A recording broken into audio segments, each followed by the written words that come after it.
a point to where I had to turn off all the lights because every time I looked in myself in the mirror, I wouldn't like what I saw.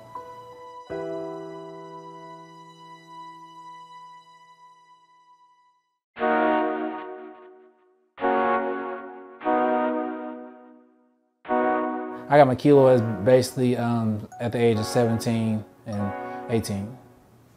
It's like basically when your body overheals itself. I have keloids on my chest. Mainly it's like a web, small ones connected to big one, my shoulders, and my full of my back as well.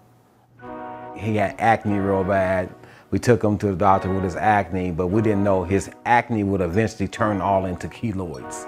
You know, we tried a few treatments, and after those treatments, they was pretty much at the point where they're saying we're just trying to maintain him where he can't get any more. It kind of hit me to a point where I kind of stopped being myself, really scared about what people say, what people think, so I would hide in like a shell. So a lot of times I can't put pressure on them. Sometimes it changes the way I sleep. Sometimes I'm not able to hug because multiple times they have busted on my chest. One time I was at work and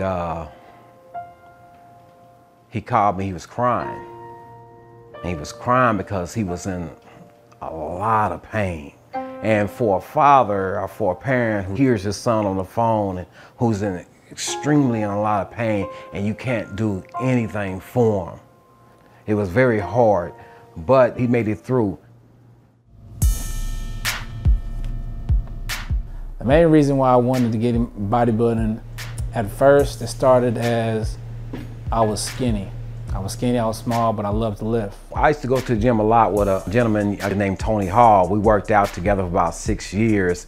I used to drag my sons with me all the time when we went to the gym. Then I just started lifting with my dad before school. It kind of inspired me to get out of my comfort zone. If I had a long day, as long as I got to the gym, as long as I talked to God and I got to the gym, that I can make it through whatever I was going through. I've been training as Isaiah. We probably started roughly about 4 years ago. Mindset has to be locked in. Not for one moment. It has to stay confident and knowing that I can do it.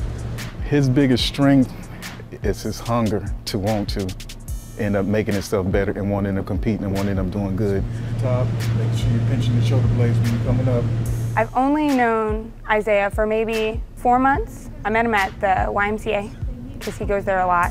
I feel like Isaiah is a good representation of hard work for the entire gym. You're not going to lift heavier than him. You're not going to work harder than him. When I first got into competing, I did have doubts, not knowing if I should do it. My dad has always been here to push me. He's a big daddy's boy. His main words that got me started was, he said, you're either gonna do it or you're not. I just encourage all my boys, put your all into it. Do it with all your heart. Doing my bodybuilding, my first show, I don't think I was nervous. I was just ready. I was really just ready to get on stage and get it done. When I achieved it, it was overwhelming. So this is my first one, basically the first thing I've ever actually won.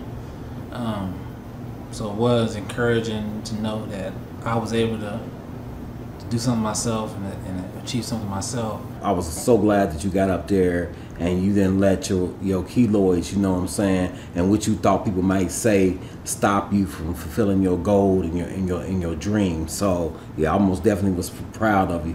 Yeah, it was a very exciting time. You know, I seen my coach. He was a world champion, so really starting to push for that. That's what I want to really accomplish. Not only will Isaiah be a world competitor, but Isaiah will be a person who helps other people. But when they see somebody like Isaiah step out on the stage, talk openly about his battle with keloids, it encourages them to step out as well. And he turned out looking better than me.